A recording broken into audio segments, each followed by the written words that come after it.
The Cochon 555 culinary tour landed on Hawaii Island this weekend here at the Mauna Kea Beach Hotel. Now in its 5th year, the tour was founded by Brady Lowe as a traveling tasting event created to promote the sustainable farming of heritage breed pigs. Quick orientation.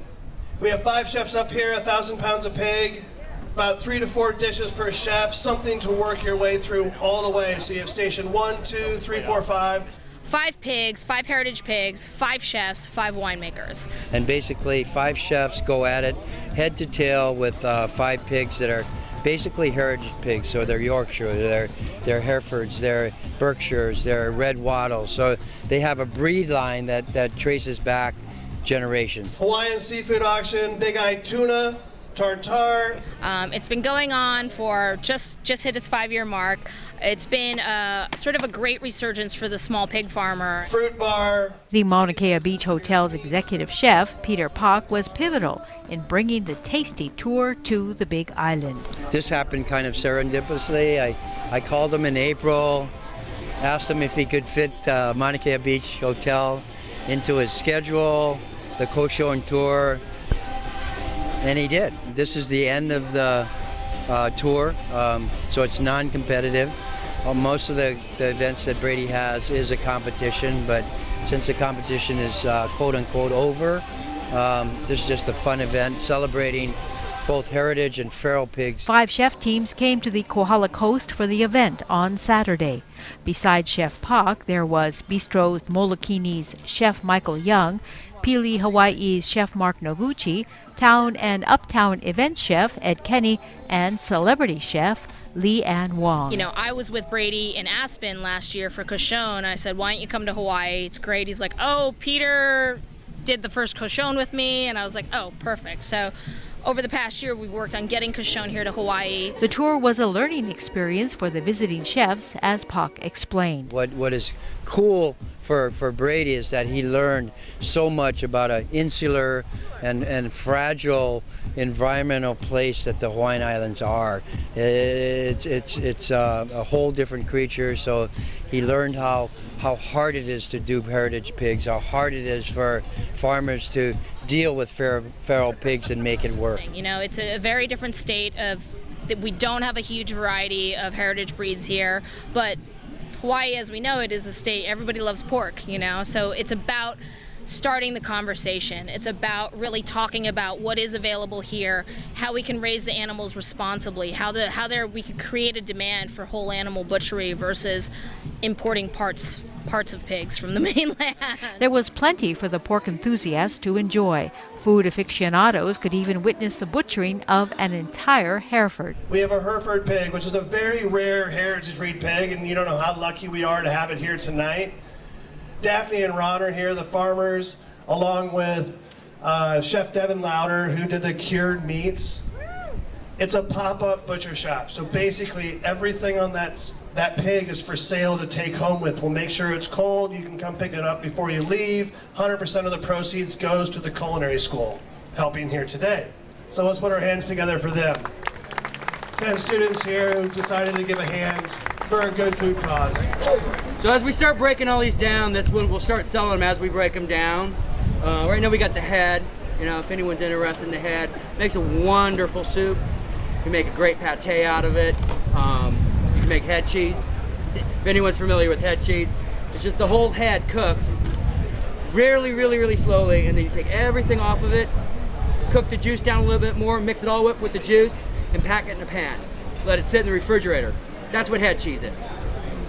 Most people think it, you know, they don't like it, but it's some of the best part of the pig is in that head. I mean, it really is an island state, and there is the complete possibility of being sustainable and really being able to live off the land.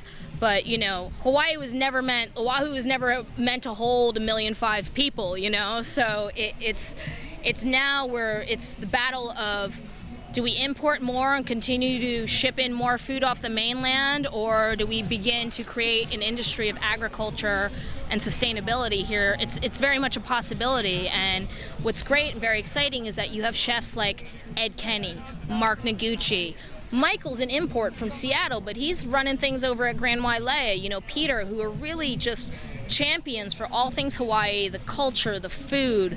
They go out and they forage for things. They're working with small farmers. And for me, a chef from New York City who's trying to move to Hawaii, that's a really exciting thing for me because it is certainly very natural, organic, and there's a huge, I feel like Hawaii is on this cusp of like breaking through and going full force and really creating a whole new industry for cuisine. The tour may be coming at a good time. Pigs on Hawaii Island are in need of some good PR. You know, there's a lot of disheartened farmers, not only on the Big Island, but on Oahu too, because yes, there's not a whole lot of market for the local heritage pig. And so what Brady wants to do with this, I think, is bring awareness to the feral pig. And the feral pig is a total nuisance to everybody concerned. It's a nuisance to the farmer, nuisance to, you know, just the resident that the pigs just tear up everything in sight. They look for water. So what the islanders have been doing is getting the feral pigs, selling them to Kalana Foods or to other ranchers, and then sort of quote-unquote domesticating them, raising them, slaughtering them, and turning it into a feral wild pig item on the Big Island. Some farmers are passionate about their pigs, like well-known farmer Lloyd Case. The wild pig is also the third smartest animal in the world. That's why many of the Hawaiian chiefs would eat the brain of the pig, figuring they would get the knowledge from the animal. The wild pig is the only animal left that is chemical free. Everything else that we eat today, we have hormones, we have different medicines that medicated in the animal. The wild pig is still natural. He's big. We have a pig from the Case family, Big Island hogs. The situation goes deeper. The pigs may be a problem to some, but to others, in particular Hawaii's hunting community, the pigs are a valued resource. Hunters bristle at state mandates to eradicate pigs from watersheds. Pigs are ungulates like sheep, goats, and deer, and therefore the Department of Land and Natural Resources plans to eliminate as many of them as possible from valued watersheds. And in the wet forest, the main problem is pigs. And their presence there churns up the forest floor, allows the weeds to come in. It's been a contentious issue at public meetings for years. Defining introduce as an act of releasing wildlife into a habitat in which is not indigenous. I guess I'm leaning towards if you catch a pig in a trap and you remove it from someone else's property, if you're doing them a favor or whatever, I mean, is that against the law now as it is? Transport and release, which is what the law is regulating. If he catches the pig in my ranch, because I don't want it there, and he takes it 5 miles down the road to another guy's place and lets it go, he's committed a crime. Yes. If it's not in confinement when it's released into another person's property. See how invasive that is? You're talking about taking food off people's dinner tables.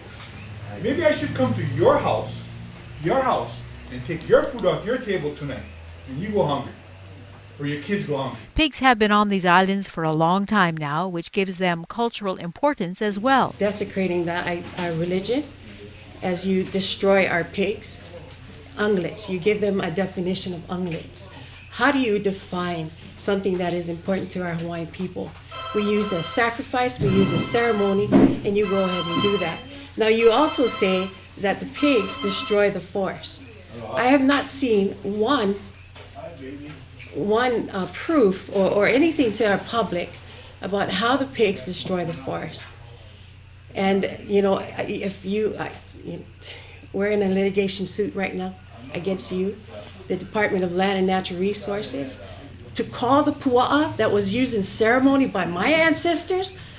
I can prove it to you that I have genealogy and records that prove that my ancestors used the pua'a as ceremony for sacrifices for their gods. And you come over here and call it an ungulate? And call it the destruction to our forest? Can high publicity events like Cochon generate ideas for fostering an industry around the maligned creature? Oh, we're just at baby steps right now. So, you know, like next year, Brady has kind of envisioned a feral wild hog sausage throwdown.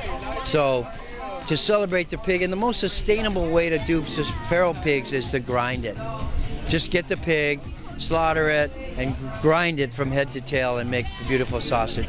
So number one, what it does is it takes care of the whole pig. It takes care of the farmer because he doesn't have to worry about selling parts. It takes care of the chef because he doesn't have to worry about selling parts, you know. Start with the pork chop, you know, end up with the loin, and then end up with the ham, and it's just difficult. It's very difficult. So I think it's a great idea, so we'll stay tuned. We need to stop eating commercial pork. We need to consider whole animal butchery and cooking, which is the more responsible way of eating.